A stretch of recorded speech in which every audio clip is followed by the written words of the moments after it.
Hello and welcome everyone. मैं अनीता। नमस्कार, कैसे हैं आप सब।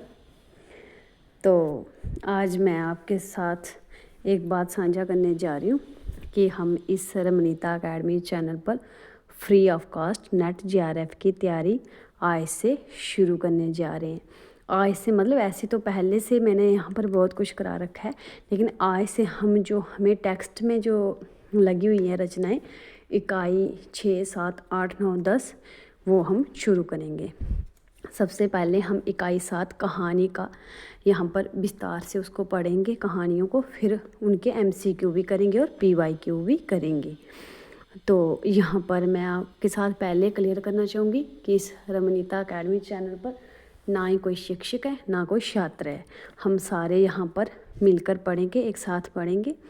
तो आपके पास जो जानकारी होगी आप कमेंट के थ्रू मेरे साथ साझा करें और मैं आपके साथ साझा करूँगी।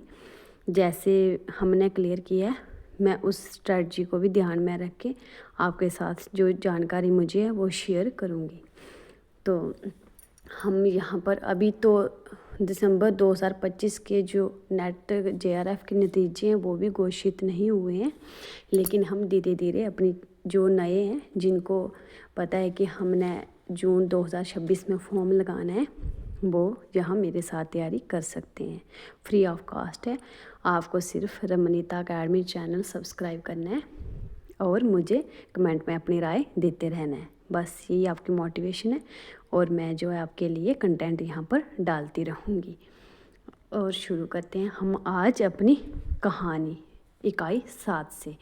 तो यहाँ पर पहले हम टेक्स्ट से शुरू करेंगे और आप कमेंट में बताते रहेंगे मुझे कि और किस तरह का कंटेंट चाहिए और जहाँ कहाँ पर कोई गलती है या कहाँ पर कुछ अधूरा रह गया है या कहाँ पर किस चीज़ की ज़रूरत है वो आप मुझे बताते रहेंगे अपनी जानकारी के अनुसार। तो UGC नेट जेआरएफ हिंदी पाठ्यक्रम में शामिल संपूर्ण कहानियाँ। हम अपनी ये नहीं है कि अभी हमने फॉर्म नहीं लगाया है तो हम तैयारी नहीं करें, हमने किसकी चाल चलनी है, हमने कछुआ की चाल चलनी है ना कि खरगोश की। तो फिर ये जो पाठ्यक्रम है ये लंबी जर्नी है, तो इसको हम धीरे धीरे क्या है धीरे धीरे हम इसको हम कवर करेंगे। पीछे कुछ कंस्ट्रक्शन का काम चल रहा है, आवाज़ आ रही है तो प्लीज़ आप उसको मैनेज कर लें। आप अपने कंटेंट पे ध्यान दें तो उस आवाज़ पे ध्यान मत दें। तो शुरू करते हैं हम आज का अपना सफ़र, क्योंकि यात्रा जो है जी लंबी है और हम धीरे धीरे जो है कछुओं की चाल चल के इसको हम यात्रा को पूरा करेंगे।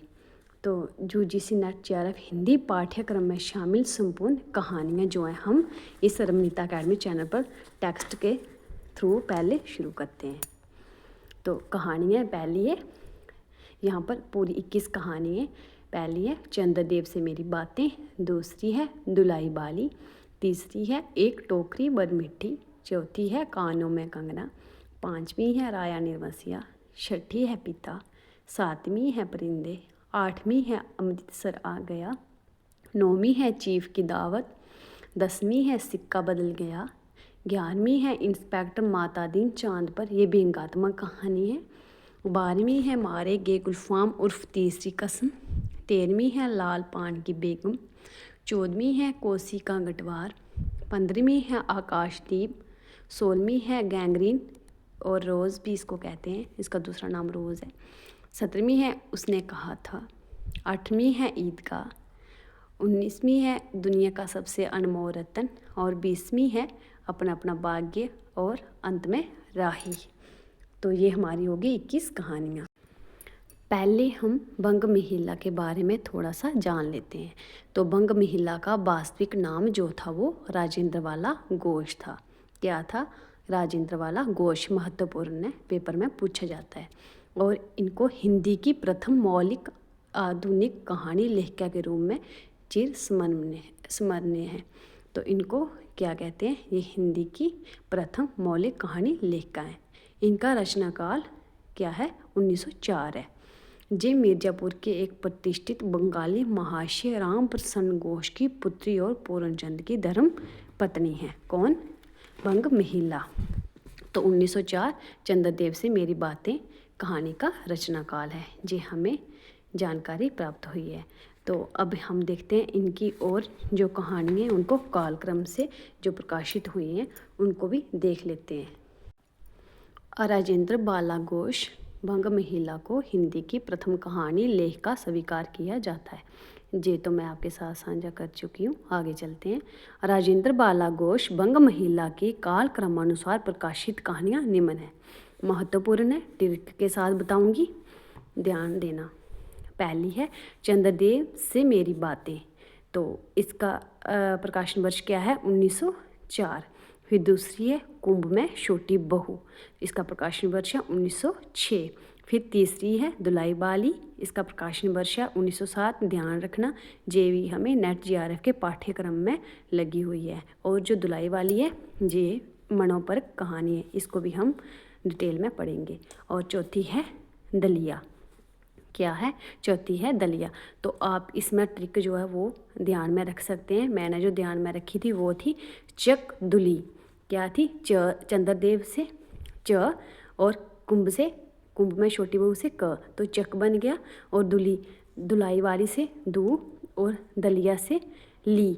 तो मैंने यहाँ पर ऐसे ट्रिक बनाई थी याद रखने के लिए, चक दुली, जो मैं आपके साथ साझा कर रही हूँ। मेरी ट्रिक थी चक दुली, जो राजेंद्र बाला घोष की कालक्रम अनुसार कहानियों की ट्रिक है। वो थी चकदुली, चंद्रदेव से मेरी बातें, कुंभ में छोटी बहू, दुलाई बाली और दलिया।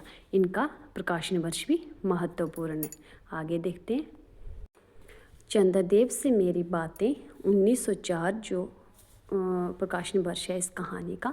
भंग महिला राजेंद्र बाला घोष द्वारा रचित एक ऐतिहासिक व्यंग्यात्मक कहानी है। किस प्रकार की कहानी है? ऐतिहासिक व्यंग्यात्मक कहानी है, जो सीधे चंद्रदेव किसको कहा है? चंद्रमा को संबोधित है।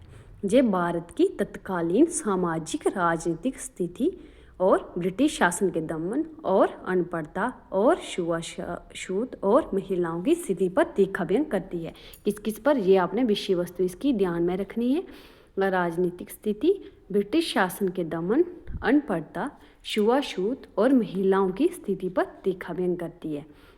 आगे कहानी की विस्तृत विषय वस्तु और प्रमुख बिंदु तो देखते हैं। पहले व्यंग्यात्मक संबोधन। तो व्यंग्यात्मक संबोधन में क्या है? लेखिका ने चंद्रदेव को सात्विक और निष्पक्ष मानकर उनसे भारत की बदहाली का प्रश्न पूछा है। चंद्रदेव को उन्होंने क्या माना है? सात्विक और निष्पक्ष। उन्होंने उनसे भारत की बदहाली का प्रश्न पूछा है। भारत के बारे में उन्होंने पूछा कि भारत की ऐसी हालत क्यों है। उन्होंने कहा कि आप तो ऊंचे स्थान पर बैठे हैं, क्या आपको नीचे धरती पर हो रहे अन्याय नहीं दिखते? चंद्रदेव से ये प्रश्न कर रही हैं। औपनिवेशिक शोषण पर प्रहार।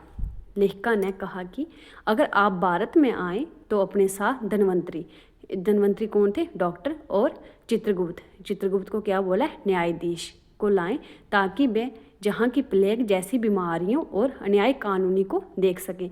यहाँ पर आपने ध्यान में रखना है कि यहाँ पर धनवंतरी और चित्रगुप्त और यहाँ पर प्लेग की बीमारी, इनका जो है वो जिक्र हुआ है, तो इनको ध्यान में रखना है क्योंकि ये एग्ज़ाम में पूछा जाता है। ऐसी चीज़ों को ध्यान में रखना है। आगे देखते हैं। तीसरा जो महत्वपूर्ण बिंदु है वो है भारतीयों की उदासीनता। इस कहानी में इस बात पर गहरा दुख व्यक्त किया गया है कि देश में इतना कुछ हो रहा है लेकिन लोग सोए हुए हैं, जिससे देश की दुर्दशा हो रही है। देखो पहले हमने क्या देखा? व्यंग्यात्मक संबोधन, जिसमें लेखिका ने चंद्रदेव से क्या किया है? प्रश्न पूछा है। और दूसरे में फिर हमने दूसरे बिंदु में क्या कहा? देखा औपनिवेशिक शोषण पर प्रहार किया है। तीसरा क्या है? भारतीयों की उदासीनता। और चौथा क्या है? सामाजिक बुराइयां। इसमें उस समय की प्रमुख समस्याओं जैसे छूत, अशिक्षा और पिछड़ेपन को उजागर किया गया है। और पांचवा विदेशी शासन की आलोचना।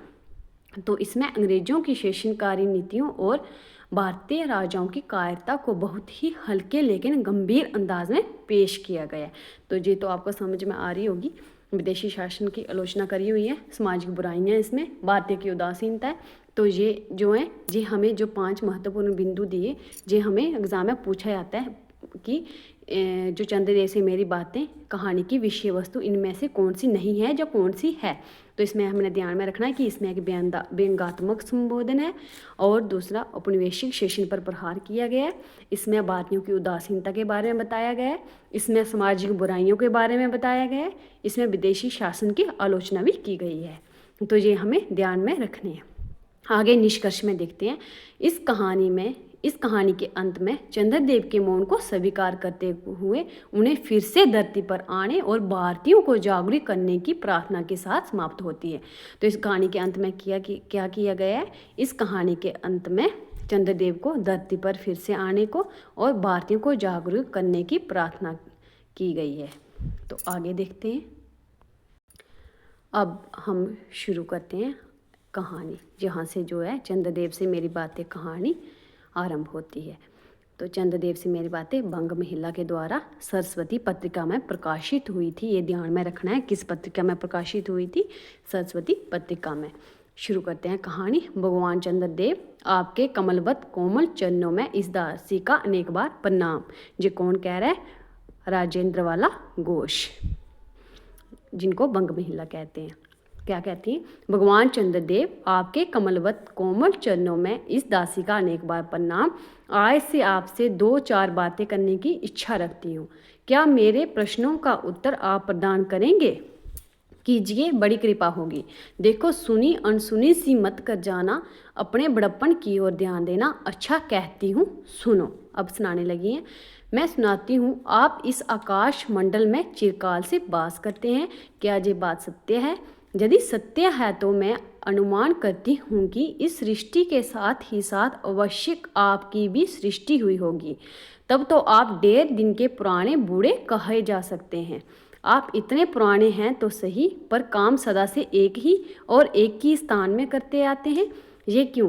क्या आपका डिपार्टमेंट किसको बोला गया है? महकमा में ट्रांसफ़र, जिसको बदली कहते हैं हिंदी में, होने का नियम नहीं है? क्या आपकी गवर्नमेंट पेंशन भी नहीं देती? बड़े खेद की बात है। यदि आप हमारी न्यायशीला गवर्नमेंट के किसी विभाग में सर्विस करते होते तो अब तक आपकी बहुत बड़ी पदोन्नति होगी होती और ऐसी पोस्ट पर रहकर भारत के कितने ही सुरम्य नगर, पर्वत, जंगल और झाड़ियों में भ्रमण करते। अंत में इस वृद्ध अवस्था में पेंशन प्राप्त कर काशी ऐसे पुनीत और शांति धाम में बैठकर हरिनाम स्मरण करके आप परलोक बनाते। देखो, यहाँ पर काशी धाम का जो है वो वर्णन हुआ है, इसको ध्यान में रखना है। जे बड़ी बारी भूल हुई। भगवान चंद्रदेव, क्षमा कीजिए, आप तो अमर हैं। आपको मृत्यु कहाँ, तब परलोक बनाना कैसा? देखो, व्यंग किया गया है।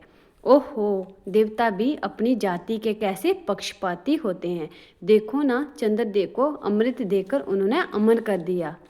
तब यदि मनुष्य होकर हमारे अंग्रेज अपने जाति वालों का पक्षपात करें तो आश्चर्य ही क्या है। अच्छा, यदि आपको अंग्रेज जाति की सेवा करना स्वीकार हो तो एक एप्लीकेशन, जिसको हम निवेदन पत्र कहते हैं, हमारे आधुनिक भारत प्रभु लॉर्ड कर्जन के पास भेज देंगे। आशा है कि वे आपके आदरपूर्वक अवश्य आह्वान करेंगे, क्योंकि आप अधम भारतवासियों के भांति कृष्णांग तो हैं ही नहीं जो आपको अच्छी नौकरी देने में उनकी गौरांग जाति कुपित हो उठेगी। कौन सी जाति? गौरांग, अंग्रेजों को बोला गया। और फिर आप तो एक सुयोग्य, कार्यदक्ष, परिश्रमी, बहुदर्शी, कार्यकुशल और सरल स्वभाव महात्मा हैं। मैं विश्वास करती हूँ कि जब लॉर्ड कर्जन हमारे भारत के स्थायी भाग्य विधाता बनकर आवेंगे तब आपको किसी कमीशन का मेंबर नहीं तो किसी मिशन में भर्ती करके वह अवश्य ही भेज देंगे, क्योंकि आपको कमीशन और मिशन दोनों ही अत्यंत प्रिय है। क्या कमीशन और मिशन? पूछा जाएगा कि कमीशन और मिशन 2 शब्द वो किस कहानी में प्रयोग हुए हैं। आपके चंद्र लोक में जो रीति और नीति सृष्टि के आदि काल में प्रचलित थे वह ही सब अब भी हैं, पर यहाँ तो इतना परिवर्तन हो गया है कि भूत और वर्तमान में आकाश पाताल का सा अंतर हो गया है। मैं अभी अनुमान करती हूँ कि आपके नेत्रों की ज्योति भी कुछ अवश्य ही मंद पड़ गई होगी, क्योंकि आधुनिक भारत संतान लड़कपन से ही चश्मा धारण करने लगे हैं। इस कारण आप हमारे दीन खीन शीन प्रभ भारत को उतनी दूर से भलीभांति ना देख सकते होंगे। अतएव आपसे सादर करती हूँ कि एक बार कृपा करके भारत को देख तो जाइए। यद्यपि इस बात को जानती हूँ कि आपको इतना अवकाश कहाँ, पर 8वें दिन नहीं तो महीने में एक दिन अर्थात अमावस्या को, ध्यान रखना अमावस्या शब्द का जिक्र हुआ है, तो आपको हॉलीडे मतलब छुट्टी अवश्य ही रहती है। यदि आप इस दिन चाहें तो भारत भ्रमण कर सकते हैं। किस दिन को बोल रही है? 8वें दिन मतलब जा महीने में एक दिन, जा 8वें दिन, जा अमावस्या को। यदि आप उस दिन चाहें तो भारत भ्रमण कर सकते हैं। इस भ्रमण में आपको कितने ही नूतन दृश्य देखने को मिलेंगे जिन्हें सहसा देखकर आपकी बुद्धि जरूर चकरा जाएगी। यदि आपसे सारे हिंदुस्तान का भ्रमण शीघ्रता के कारण ना हो सके तो केवल राजधानी कलकत्ता को देख लेना तो अवश्य ही उचित है। किसको बोला है कि अगर सारे हिंदुस्तान को नहीं देख पाओ तो सिर्फ राजधानी कोलकाता में ज़रूर आना। वहाँ के कल कारखानों को देखकर आपको ये अवश्य ही कहना पड़ेगा कि जहाँ के कारीगर तो विश्वकर्मा के भी लड़कदादा निकले। यही क्यों आपकी प्रिय सहयोगिनी दामिनियों जो मेघों पर आरोहण करके आनंद से अटखेलियाँ किया करती हैं, वे बेचारी भी जहाँ मनुष्य के हाथों का हिलौना हो रही हैं। भगवान नीशनाथ, क्या बोला? नीशनाथ, ध्यान रखना नीशनाथ, भगवान नीशनाथ, जिस समय आप अपनी निर्मल चंद्रिका को बटोर मेघमाला अर्थात पर्वतों की ओर से सिंधु के गोद में जा सकते हैं, उस समय यही नीरद वासिनी विश्व मोहिनी सौदामिनी अपनी उज्ज्वल मूर्ति के आलोक प्रदान करें, रात को दिन बना देंगी। आपके देवलोक में जितने देवता हैं उनके वाहन भी उतने हैं। किसी का गज है, किसी का हंस है, किसी का बैल है और किसी का चूहा इत्यादि। बिल्कुल ध्यान में रखना है, बहुत महत्वपूर्ण है। गज, हंस, बैल और चूहा, ये 4 जो हैं इनका बिल्कुल ध्यान रखना है। किस किस का? गज का, हंस का, बैल का और चूहा है।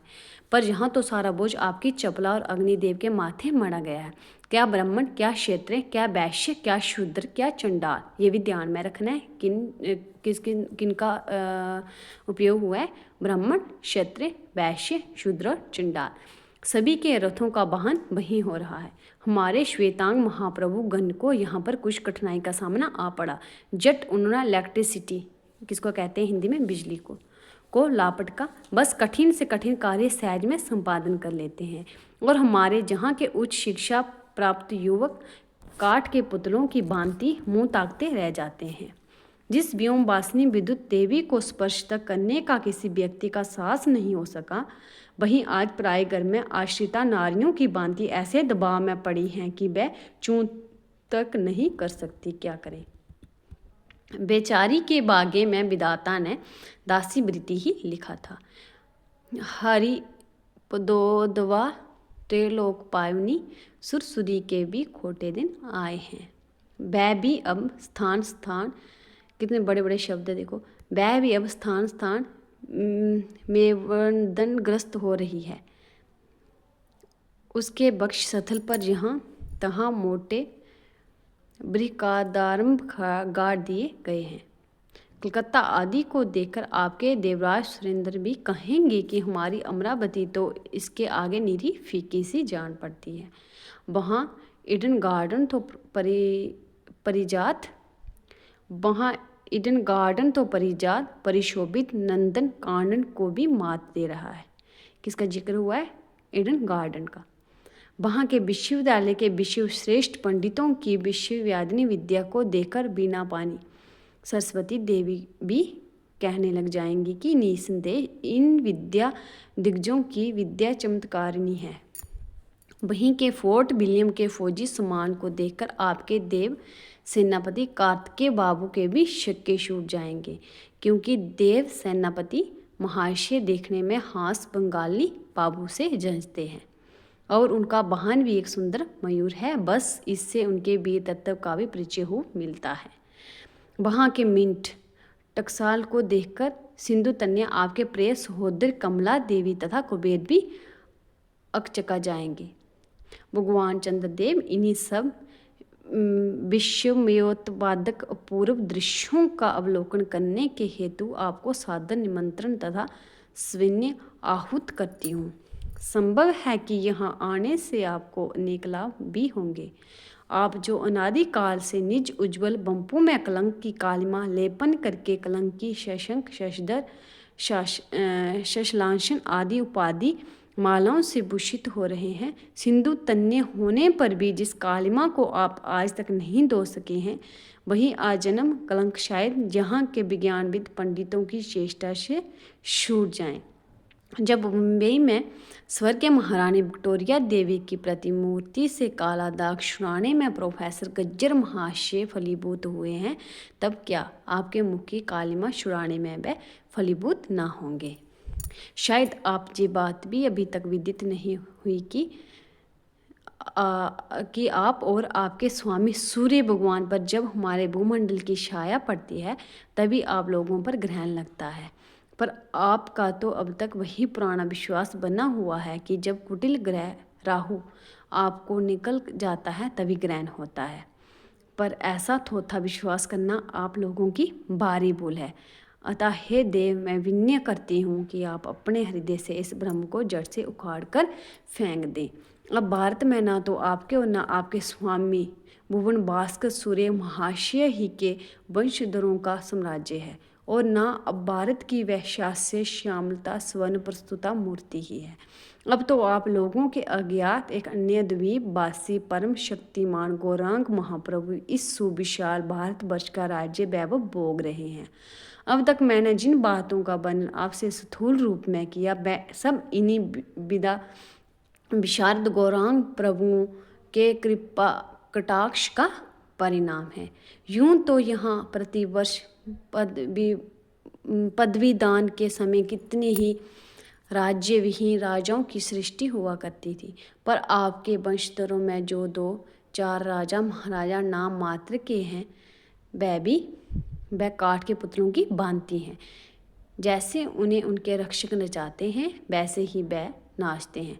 वह इतनी भी जानकारी नहीं रखते कि उनके राज्य में क्या हो रहा है, उनकी प्रजा दुखी है या सुखी। यदि आप कभी भारत भ्रमण करने आए तो अपने फैमिली डॉक्टर, क्या नाम है, धन्वंतरी महाशय को और देवताओं के चीफ जस्टिस चित्रगुप्त को साथ अवश्य लेते आए। आशा है कि धन्वंतरी महाशय जहाँ के डॉक्टरों के संदिग्ध चिकित्सा संबंधी बहुत कुछ शिक्षा लाभ कर सकेंगे। यदि प्लेग महाराजा, ईश्वर न करे, किस बीमारी का जिक्र हुआ है, प्लेग का, आपके चंद्रलोक या देवलोक में घुस पड़े तो वहाँ से उसको निकालना कुछ सहज बात ना होगी। यही जब चिकित्सा शास्त्र के बड़े बड़े पारदर्शी उन पर विजय नहीं पा सकते, तब वहाँ आपके देवलोक में जड़ी बूटियों के प्रयोग से क्या होगा। यहाँ के इंडियन पेनल कोड की धाराओं को देखकर चित्रगुप्त महाराज आपके यहाँ की दंड नीति को बहुत कुछ सुधार सकते हैं, और यदि बोझ न हो तो यहाँ से वे 2-4 टाइपराइटर भी खरीद ले जाएं। जब प्लेग महाराज के अपार अनुग्रह से आपके ऑफिस में कार्य की अधिकता होवे, तब उससे उनकी राइटर्स बिल्डिंग के राइटर्स के काम में भी बहुत सुविधा और सहायता पहुंचेगी। वे लोग 2 दिन का काम भी 2 घंटे में कर डालेंगे। अच्छा, अब मैं आपसे विदा होती हूँ। मैंने तो आपसे इतनी बातें कही, पर खेद है आपने उनके अनुकूल या प्रतिकूल एक बात का भी उत्तर ना दिया, परंतु आपसे इन मौनावलंब को मैं स्वीकार का सूचक समझती हूँ। अच्छा, तो मेरी प्रार्थना को कबूल करके एक दफ़ा यहाँ आइएगा, ज़रूर आइएगा। एक बंग महिला कह रही है। तो यहाँ पर जो मैंने कहानी आरंभ की थी उसको समाप्त भी कर दिया। मैंने आपको पूरा लाइन बाय लाइन आपके सामने रखा है, तो आप प्लीज़ कमेंट में बता देना कि ठीक था कंटेंट कि कैसा था। कंटेंट तो मैंने पूरा ही, जो कहानी थी पूरी डाल दी थी, और आपको मैंने बंग महिला के बारे में भी बता दिया, कहानियाँ भी बता दी उसकी। इसके बाद हम नेक्स्ट क्लास में दूसरी कहानी भी पढ़ेंगे, और मैं इसके आपको जब 2-3 कहानी हो जाएंगी तो इनके मैं आपको फिर MCQ भी बता दूंगी। 3-4 कहानियाँ जब एक साथ हो जाएंगी तब हम करेंगे। तो रोज़ इतनी सी क्लास आप डेली देख सकते हो, फिर बाद में जो है वो बर्डन नहीं बनेगा। तो प्लीज़ रमनीता अकेडमी चैनल को सब्सक्राइब कर लें, और अगर आपको क्लास अच्छी लगेगी तो लाइक करें, और अपने बाकी दोस्तों में भी साझा करें कि यहाँ पर फ्री ऑफ कॉस्ट जो है वो नेट JRF की तैयारी करवाई जा रही है। तो धन्यवाद।